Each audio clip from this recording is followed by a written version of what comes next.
everyone! Welcome to the Empath Tarkis, another love reading, timeless and general. Take what resonates lang po. Maybe some part of the reading makaresonate kayo, some part of it hindi. Totally makaresonate na parang kwento nyo ito, or hindi naman kaya. Tingnan natin ngayon, ano ang mga hidden truths, mga naisabihin sa'yo ng person mo sa mga panahon na to, current thoughts and feelings about you. Ano kaya yung nasa isip nila na gusto nilang ipahayag sa inyo kahit wala kayong communication ngayon. O, kung naisip nila kayo at may mga nais silang sabihin.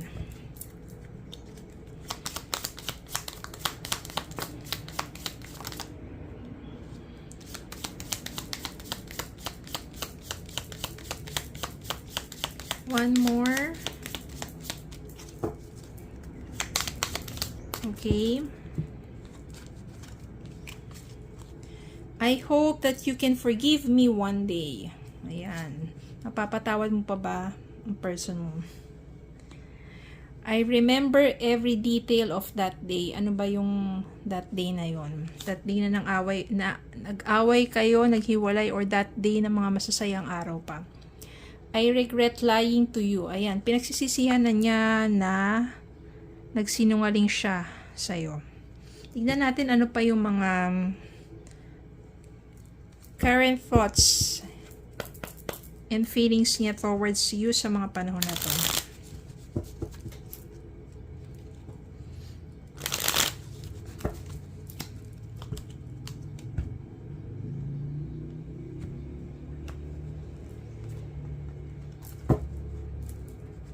Ayan, Spirit, guys, send me messages. Ano bang current thoughts and feelings ng person nila sa kanila? Again, take what resonates lang po since this is general reading.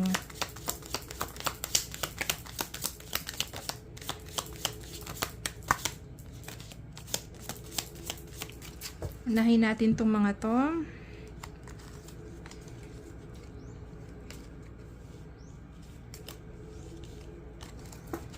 Five of Cups. Yan. So, nandito na nga, I regret lying to you. Ibig sabihin kasi ng Five of Cups means regrets. Ayan o, regrets, sadness, despair, guilt. So, maari ngayon, nandiyan na yung feeling of guilt, regrets. Three of Pentacles. So, maari ngayon, parang nais niya na i-work out ang inyong relationship. Kumbaga magtulungan, no? Gusto niyang parang makipag-ayos at ayusin. Ayan, makipag-ayos, ayusin. Ayusin ang nasira sa inyong dalawa, the Tower. At naisip niya ngayon na maaring, ayan, Nine of Pentacles, maaring okay ka na ngayon, you are doing well with your life, financially, sa work mo, everything, you are already successful. So, iniisip rin niya na sa mga panahon magkahiwalay kayo, siguro lalo na kapag meron siya, na-i-stalk ka niya, no? Nakikita niya na maganda ang iyong kabuhayan. Kaya nga kapag ka nag-break kayo ng boyfriend mo, o ng girlfriend mo, o ng person mo, dapat palagi mo ipopost yung mga magagandang ano na, okay ka, happy ka, masaya ka, o ano. Hindi para dayain, no? Pero kasi yun dapat self-love and care. Para pag nag-stalk sila sa inyo, kikita na kaya mo, you are strong, at hindi sila kawalan sa'yo. Kaya, sila yung magkakaroon ng ganong klaseng energy. Sila yung manghihinayang, sila yung magre-regrets. Yan, the Chariot. The Chariot dito means overcoming obstacles. Ibig sabihin, sa sarili nila, no, meron talaga silang nararamdaman na parang they have to overcome yung guilt, sadness, yung regrets na yon. Kaya nga, gusto rin nilang i-work out sa inyong dalawa. And Justice. Justice dito, parang dapat maging balanse na. Maybe na-realize na nila na dapat sa mga panahon na yon, dapat naging balanse ang inyong relationship. Give and take. Kung ano yung binibigay mo, ganun din dapat sinusukling love, effort, care, ganon. Baka kasi one-sided lang talaga to. Kuha pa tayo ng message. Ano pa yung current thoughts and feelings ng person nila at mga nais pa pahiwatig.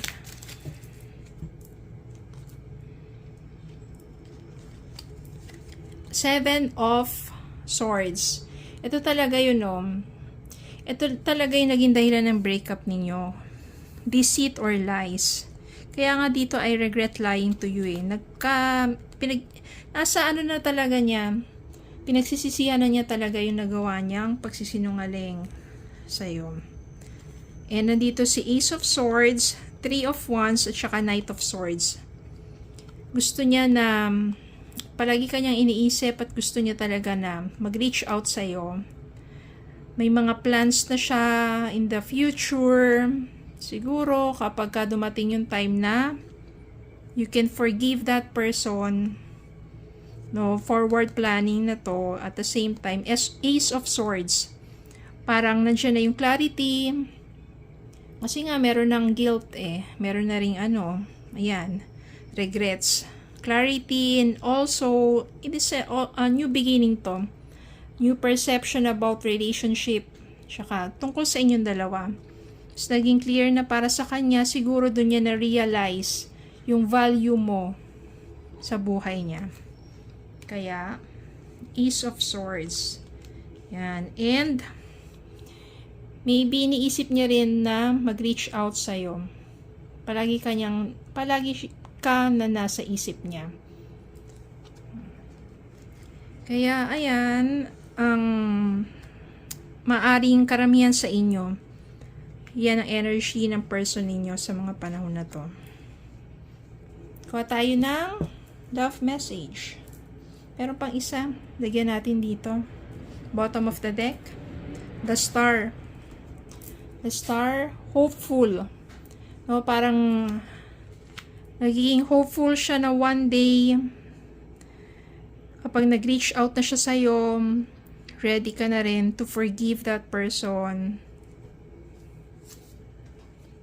So, positive pa rin naman. Nasa sa inyo na lang yan, okay? Pero, syempre, di ba sinasabi ko nga na forgive. Para sa inyo rin kasi yan. Hindi naman din, for your peace of mind and moving forward na. Especially ito, meron na siyang mga guilt and realizations, regrets. Yan. Palagi kang iniisip ng taong to.